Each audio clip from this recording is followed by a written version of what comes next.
topic today is how to thrive in corporate video production business. Rans, that's very rare, no? Yes. Yung corporate video production business as a corporate video production as a business. Yes. So again, let's welcome, without further ado, our special guest, Miss Ninya Flavio, owner of Happy Flower Child Productions. Hi, Hello, Ninya. Good Welcome. morning. Good morning. Welcome to Daily Insight. Good morning. Good morning. Good morning. How Yes. are you? Boss Magandang lady. umaga. Yes. Good morning, Nins. Okay, so our topic today, you are in the corporate video production business. Yes. So that is our topic today. But first, what is Happy Flower Child muna as a backgrounder? Yes. Happy Flower Child is a business I founded 2 years ago.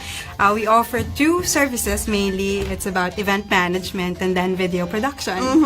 Okay, but you focus on video production or both? Both, actually. Oh, okay. Yes. So how long have you been into this business? Going 2 years this August. Yeah. Oh, okay. Nice. Yeah, so fairly, my baby still. But we were browsing your website, parang hindi baby kasi ang dami ng mga Well, I'm very clients. grateful that we've been doing so well. You know? Oo, and I Yeah. believe meron kang solid background in video production kasi and events management. So, we go to our topic. Yes. So first we want to know, for this part, how to establish a corporate video production business. A lot of people want to know, when is the best time for them to start? Kung meron bang best time. The best time is always today. Okay. Talaga. The best time is when you feel that you are ready with no hesitation. It's never too late. Like, let's say, for example, I'm already a little bit older, or not me, I'm young. But, Dapat walang ganong hesitation. Okay, I'm curious. So, when did you feel that?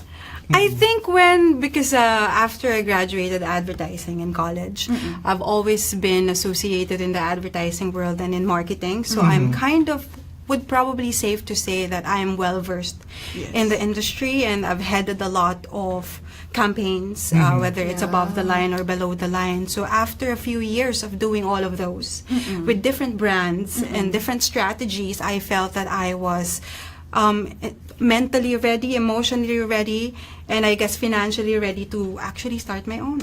Okay, ang hirap pala nun, no? Ang hirap i-assess yung sarili mo. Are you Yes. mentally ready? Financially ready? Pero, it came to that point. You came to that point. It's something that it doesn't come overnight. Well, for me, because everybody has a different story, but to me, it's years of building my skill as a professional and as a business person. How did you build your skill? So I know you had a background in advertising and you've worked for a firm before, but in terms of starting your own business, how did you build that skill, like management and things like that? True. Well, in my case, I come from a family of business people, so I guess it's really So, you had innate. that support? Yeah. Yes, and I actually... And it's in your blood. Yeah, growing up, I see Oo. business people, so I'm kind of just born for it. Okay. Okay, so Nins, basically parang sinasabi natin, there's no formula, there's no best time to actually start this kind of business. Sabi mo lang, you have to just feel ready for it, Yes. financially, mentally, and emotionally even. Emotionally, I think, because at the beginning, everything would be difficult, and there are times that you want to quit. Correct. But that's the most crucial part, the not quitting. You have to really just stick it through, and then eventually, it will go to places that will probably surprise you. Yes, and what helped with her being ready, she worked before in an advertising company, you've gained more skills, you had the support of your family, so that's what helped you in being prepared for starting your business. I think that's really the best time, no? Yes. If you're really prepared and you know you have the skills already and experience, like Ninya, yun yung best time to start. Pero, okay, I'm curious also, di ba, it happens na kahit na ready ka na, meron ka ng fund, meron ka ng experience, pero minsan kinakabahan silang mag-start pa rin ng business. So, how did you really push yourself to, okay, register na tong Happy Flower Child and start? You know, Happy Flower Child was registered even before I started. I made it. Okay. I made May it. premonition. Yes, I made it a point that it was the name was locked in DTI. Okay. Because that's the why. name that I wanted for it, and I was trying to prepare myself. So when I was ready, it's there. Ah, okay. Well, that's good. Good forward thinking. Forward thinking, always. To secure the name. Always in the back of my head, I guess, that, at some point I will start this. So, Yes. like, little by little, I prepare. Oo. Like, she knows in her head na pwede, mangyayari to. Yes. So, ni-reserve na niyo yung name and then prepared for it. Oo. Okay, so the experience and the skills that you have to possess for this, basically, you got them from your background in advertising. Well, in any business, I guess, it's important that you know how to sell and you have a network for it. So you can have people who can trust in you from the get-go, because that's where you will build your portfolio. So in terms of my network, I really got that from years of being in the industry and having such good work ethic with my coworkers and with my clients as well. So that's a good way to start it. In terms of skill, it's really just the everyday that I have to do it. I have to do it for my team and for the people that I work for, and just wanting to get a promotion every time. So I guess, it's something that you mold through time. So, Tama, Was yung there any work ethic. additional training? And Yes. after your college, did you go to school or seminars or things like that for more well, knowledge? Well, parang talagang it's meant for me, I think, because when I was in college, my thesis was a video, as a campaign. I did videos for street children. So every Sunday, I go to Quiapo and actually take videos. I interview children and I made a documentary about it. And that's the first time I fell in love with filmmaking, per se. Nice. So it's really just that. Parang yes. it runs in your veins, yung video production and all that. Yes. Okay, so nalaman natin kanina, from the advertising world, you gained experience. But of course, you're the CEO, you're the founder of this business. What other skills that you had to, learn? For example, management ng staff, ng people, aside from the technical skills.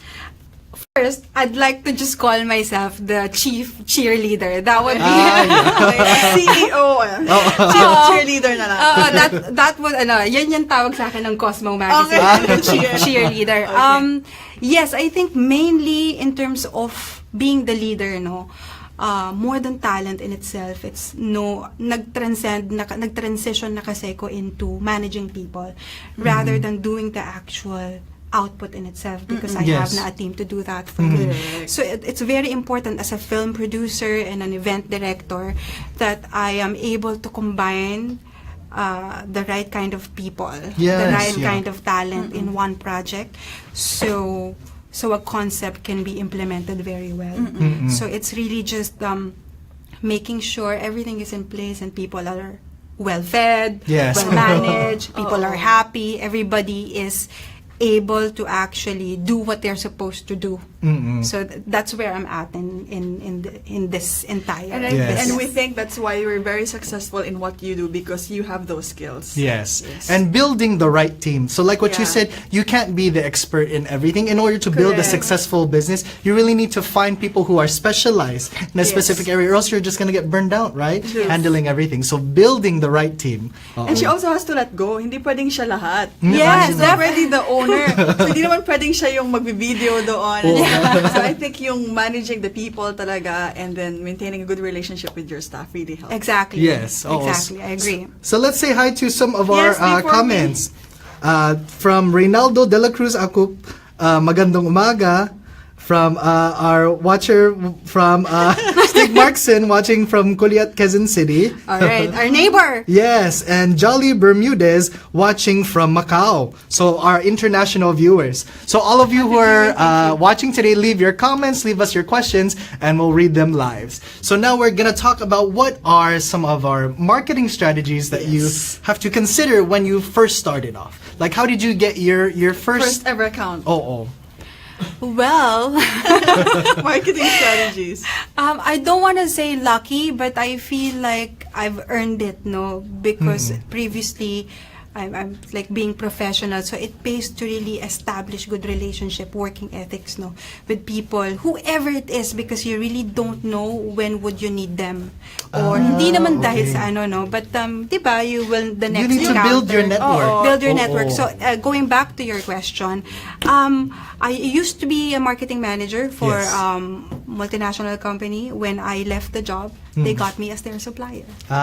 But that's so important. You need to leave on good terms. Yes, I left at good terms. Maintaining a good relationship talaga to whoever. Kasi you would Yes. never know when will you need them. Yes, and then they gave me my first big account, and my first big okay. account is a really big account. So that's it kind of really just catapulted everything about Happy Flower Child production, and then people just started gaining trust because I have that portfolio Correct. to actually show them, Yes. this client actually trusted in you, and you made a good job, you did a great job, so okay, maybe we can get you. Okay, so the transitioning wasn't so hard because you had those good relationships from your previous job. And she used that as her first step in marketing the business. Yes. Kasi nga nagpondo siya ng good relationship with these people.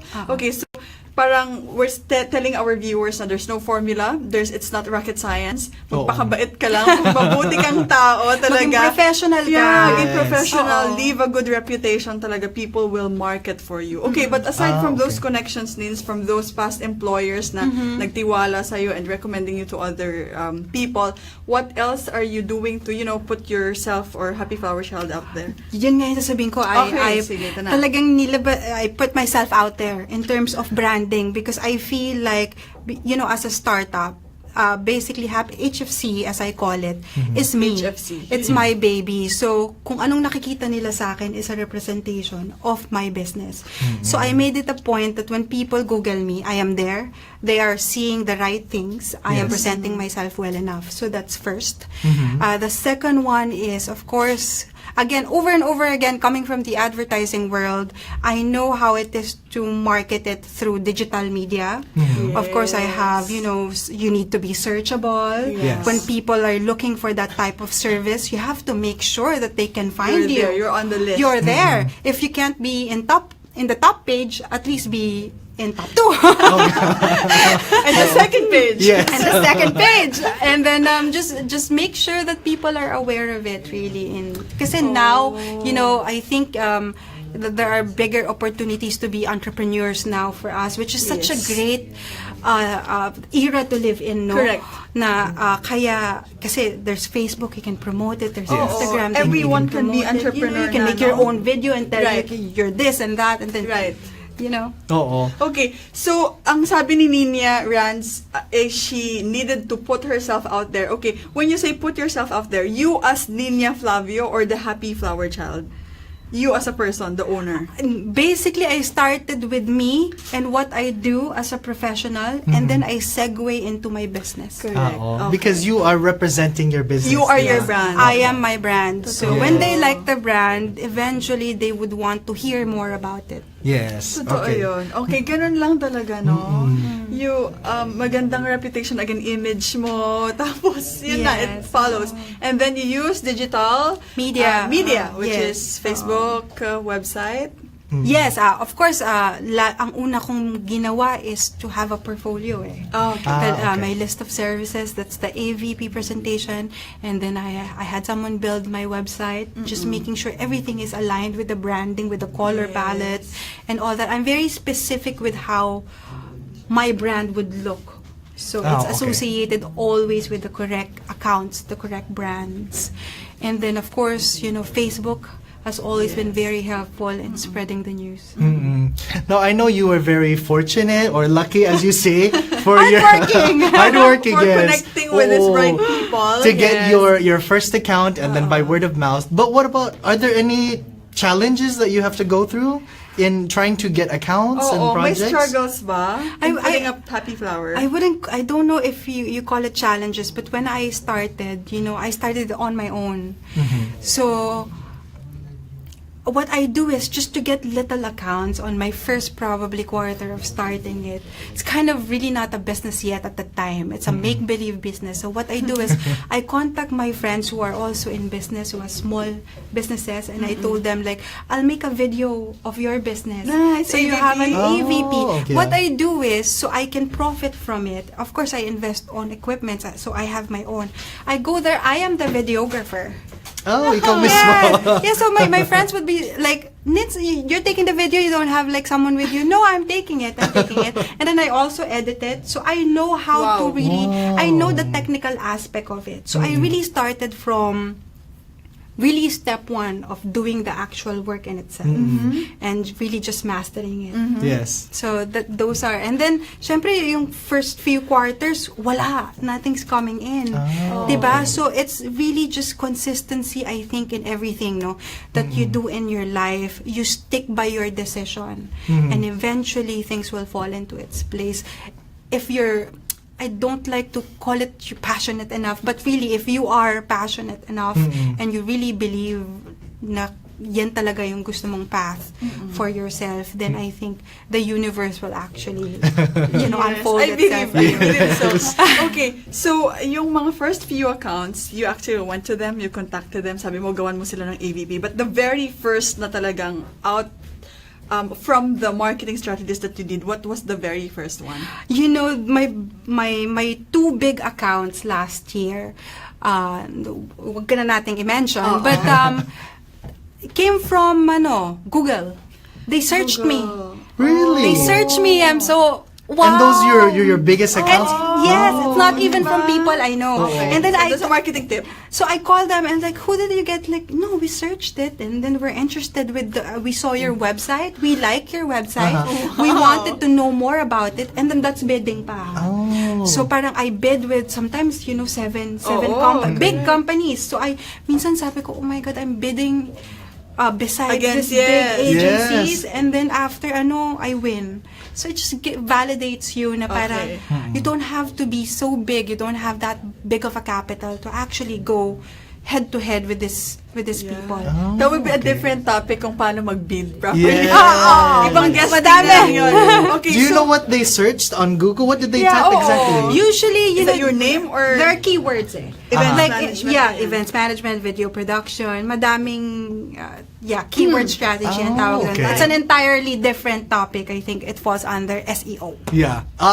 Search Yeah. engine optimization. Optimization, yes, yes. So you really need to invest in things like that. Oh yes, most Oo. definitely. Kasi in this world talaga, Rans, hindi ka naman maghahanap sa sa yellow pages. Wala na eh. Wala Wala na. na. It's really the Google. So you invested in that. Oo. Okay, first, just be, a good person and maintaining a good image talaga. Yes. And then you connect with people through word of mouth. That's what Ninya did and what happened. And then second, the digital marketing strategies. Kailangan gamitin Facebook, Google, and website also. Kailangan Yes. maganda, maayos, aligned with your brand and everything. So that's Oo. basically the marketing strategies that put you Yes. out there. And also maintain a good reputation because herself and owner. you yourself are representing your company. Maintain those good relations that you've had in your past in order to keep them when you're pursuing your new venture. So let's say hi to some of our comments, those people who are watching. Trisha Palaleo, our classmate who's watching, hello. Hello. Carlo Soldevilla, and Fernando Espino, the owner. So let's, if you have any more comments, make sure to let us know what your, and then we'll read them live. Yes. Okay. Okay, so on this part of the episode, we discuss the marketing strategies and the struggles of being in this corporate video production Yes. business.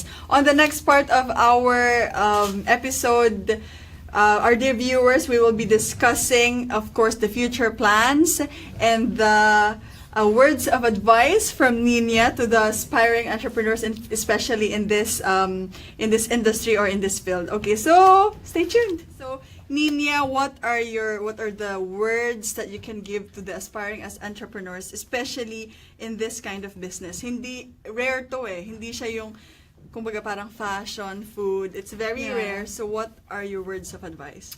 Well, of course, if you want to get into video production, you need to know the ins and outs Yes. of production. Dapat familiar ka in terms of technicality and how to go about it because it's really encountering so many people. Yes. The second one is if you want it, you need to be consistent about it. So you just keep trying and trying and trying. And then the third is because this is such a wild industry to be in. Advertising is so wild. And the people it are really like, can be chaotic and in your face all the time. So you really have to have a tough skin. You need to be. You need to do well in pressure because production is all about pressure. Yes. Trying that's to why we're manage not it. there. Yeah, trying to manage when things go wrong because it usually goes wrong. So you Okay. have to really just do well with that. So, and of course, love what you do. Yes. Very Okay. important. Yeah, So let's do a summary of that. Yes. First, you need to have the skills. Yeah. Not just technical, Randy, not just yung about production, kasi we mentioned earlier, also about managing the business and managing your people. So skills and experience in that, we believe. And then second, sabi ni Ninya, we have to be consistent. Yes. Kailangan hindi yung passionate ka ngayon, bukas Kasi tinatamad hindi ka na. na, gano'n. Okay, kasi nga maraming struggles na pagdadaanan. If you really love what you do, if you really, you have to be consistent. Huwag kang mag-quit agad, parang gano'n. And you have to, yung quality that you deliver, I believe so, you have to be consistent. Gano'n, in maintaining your clients. And then the third one is You have to have tough skin. Yes. Especially in this industry, you get some people who are a little too passionate, A little maybe too about their passionate, a little ideas. too competitive. Intense. Yes. So you need to be able to deal with those tough competitors and maybe tough clients who are really pushing their And ideas. these creative people talaga minsan very aggressive sila. I noticed that in that industry, medyo chaotic, no? Well, okay. Again, you have Yes. to have a tough And skin. most of all, to love what you do. Yeah, so a lot of people want to know now that they know Yes. about your company, how can they know more about Happy Flower Child? Yes, if you are interested, you can check out, of course, our website. That's happyflowerchild.com. And of course, we are available. You can like us on Facebook, which is Happy Flower Child Production. So so our details will be there. And then if you can see more about our work, you can just browse through it. Okay, how about Yes. you as Ninya Flavio? Where can we search and stalk you? Yes, okay. You can add me on Instagram at Ninya Flavio. That's Ninya Flavio. Ninya with the Y. Yes, and then also in Facebook and Ninya Flavio. Yeah. Okay. Thank Okay. you. All right. Let's say so- hi to some of our Yes, people before who are we watching. close. Maybe they have some comments. This is Stig. Yun, nag-hi siya. Last part. Al Yes. Cuenca, nice always watching. Thank you for always Nice supporting. one, always watching. Technical knowledge, consistency. Yes. Thank you for the summary, Stig. Love what you do. Siya na nag-summarize. Thank you. I am Chef says also joined. They're all watching now. One of Thank our viewers has a question: how to deal with competitors? Just Okay, sige. let's answer that one Sige. question. Be friends with them. Always smile. Be friends with your Friends with them? competitors. How? Because What they're happened? you don't consider them as competitors. You consider them as your friends, your industry partners. Oh, You're not trying to okay. get everything naman eh. Yeah. So, it's give and take situation. Oh, And you okay. never know, like you might need their help. Oh, you might outsource So or you're- collaborate. You're Okay. saying yung ibang production company. We work together. Talaga, Yeah, friends kayo. yeah. It's a Okay. big world, but at the same time, it's so small that you'll eventually end up working together. It's a big world, but okay. at the same time, it's so small. I like that. I like that. Okay. Oh, okay. Well, let's say hi. Thank you Yes. to our sponsor, Bandara Thai Facial Spa. Ara. Thank If you you. want to look beautiful, make sure to visit their branch on Visayas. And I think she's opening up a fashion hub. Yes, soon. And I also want to invite everyone to the Arena Weekend Market. So if you're interested in biking, Zumba, or Yes. jogging, you can come to the Philippine Arena every Saturday and Sunday. Okay? So we hope that you enjoyed today's episode. These are mornings filled with meaningful business talk. Giving you useful advice on how to win at your career. I am Randy Bernardino. I am Mayan Manzano, and this is Daily Insight.